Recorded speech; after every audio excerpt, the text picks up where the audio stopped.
benshi mu gitabo kera, abandi bakita igitabo gitagatifu, Bibiliya, Bible. Hari byinshi byumvise bisa nk'ibidasanzwe cyangwa biteye urujijo. Reka mumere amatsiko kuri iki gitabo cy'amateka. Ibihe byose tukiri abana twese twasomye amategeko 10 y'Imana, tuzi ko hari n'itegeko ritubuza kwiba.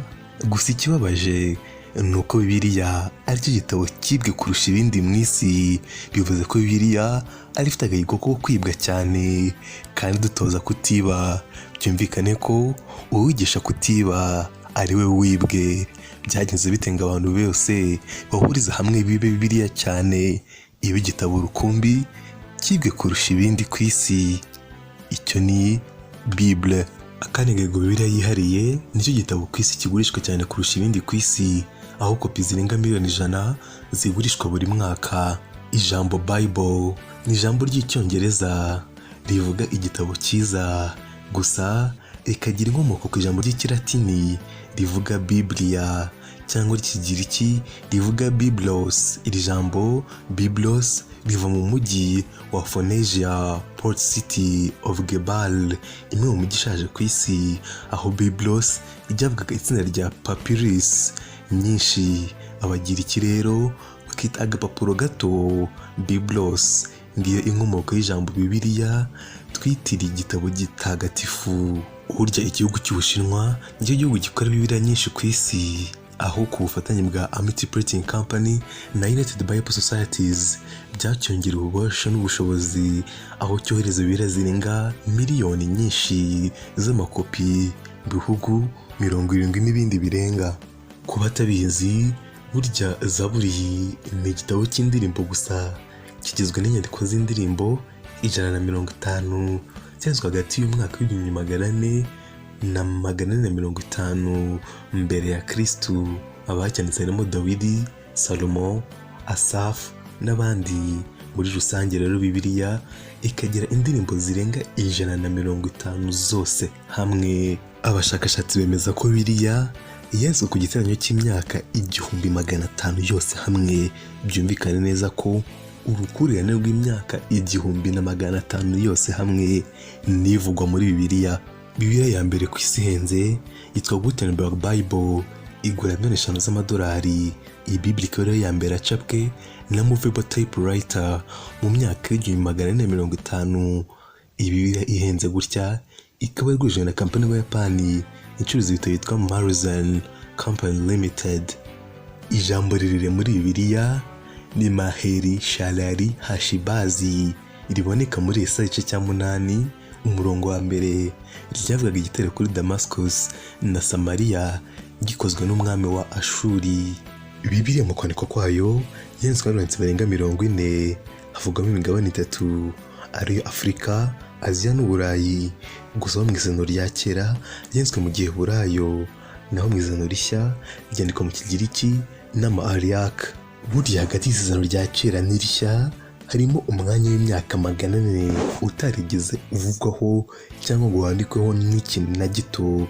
Bivugwa ko imyaka 400 yiswe silent years, bivuze ko imyaka 400 ntacyo na kimwe ivugwaho muri Bibiliya hagati y'Isezerano rya kera n'irishya. Nikomeje kuvuga byinshi kuri Bibiliya. Burya impuzandengo y'amagambo agize Bibiliya ni 600,000. Gusa translation nyinshi, urugero King James Version arazamuka akagera ku 743 n' yose hamwe. Bibiliya yose hamwe igizwe n'ibice 1049, aho mu Isezerano rya kera rigizwe n'ibice 929, naho irishya rikagira ibice 600.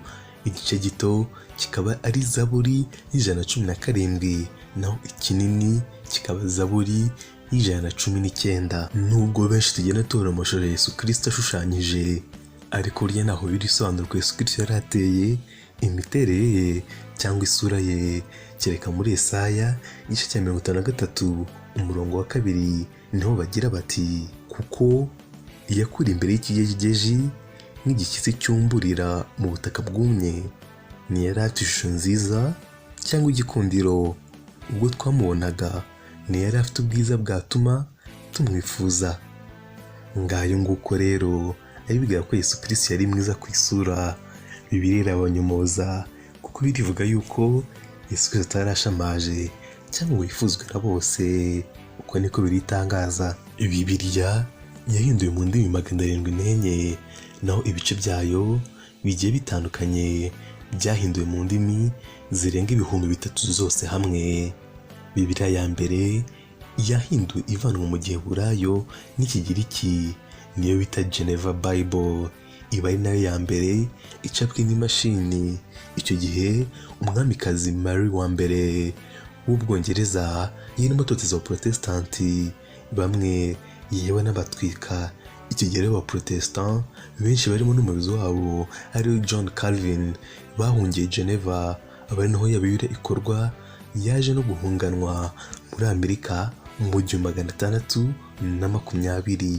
Abanditsi ba Bibiliya bagera kuri 75 bari Abaheburayo kuko no banditse Isezerano rya Kera, naho abandi basigaye aribo Abayahudi b'Abakristu banditse Isezerano Rishya. Nanone ku banditsi benshi ntibigeze bamenyekana nk'abanditse igitabo cya Yosuwa, Abami, Esiteri na Yobu n'ibindi byinshi. Ntibigeze bamenyekana cyangwa hamenyekane neza uwaba yarabyanditse. Nubwo siyansi na Bibiliya byagiye bitumvikana kenshi, gusa hari ibyo Bibiliya yemeza ndetse yashyigikiraga. Muri iyi mirongo ya Bibiliya ngiye kugusomera igenda isobanura ibyo concept za siyansi zagiye zitavugwaho rumwe, Bibiliya yo ikazemeza, zikaza no kwakirwa mu ruhurirane rwa siyansi y'ubu ngubu. Ingingo y'uko isi ari uruziga ni ingingo itaravugwaho rumwe, gusa Bibiliya yarabyemezaga. Muri Yesaya igice cya 22 haravuga ati, He sits enthroned above the circle of the earth and its people are like grasshoppers. Byumvikana neza ko Imana ubwayo yavugaga ko isi ari uruziga cyangwa cercle. Indi ngingo ivuga ko isi ari mu isanzure. Bibiliya nabwo bivugaho muri Yobu 26 umurongo wa 7 haragira ati, Ikasikasi yashanjije hejuru y'ubusa, n'isi yayitendetse ku busa. Byumvikana neza ko isi ubwayo iri mu isanzure. Ibi byaje kuvumurwa imyaka myinshi Bibiliya ibivuzeho.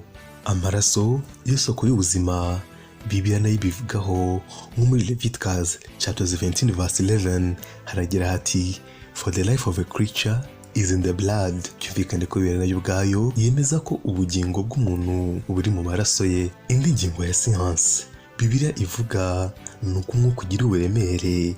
Ibivuga ko byavuwe na Evangelistica Torricelli mu 1644, gusa Bibiliya yabivuzeho imyaka myinshi mbere y'uko bivumburwa. Muri Yobu igice cya 28 umurongo wa 25 haragira hati, kugira ngo igire uburemere nk'ubw'umuyaga, ni ukuri amazi iyageresha inshuro. Uru ni urugero rw'uko Bibiliya y'ubwo yagiye yemeza byinshi kuri siyansi bikaza kuvumburwa nyuma. Ngayo nguko rero ibyo naguteguye kuri igitabo gitagatifu, igitabo cy'amateka, igitabo cy'agakiza, igitabo cy'imibereho ya muntu n'imibereho ikwiye kuranga umukristu n'uwemeramana. Naho njya gutegura ibi, Ndishema Jean-Luc. Murakoze.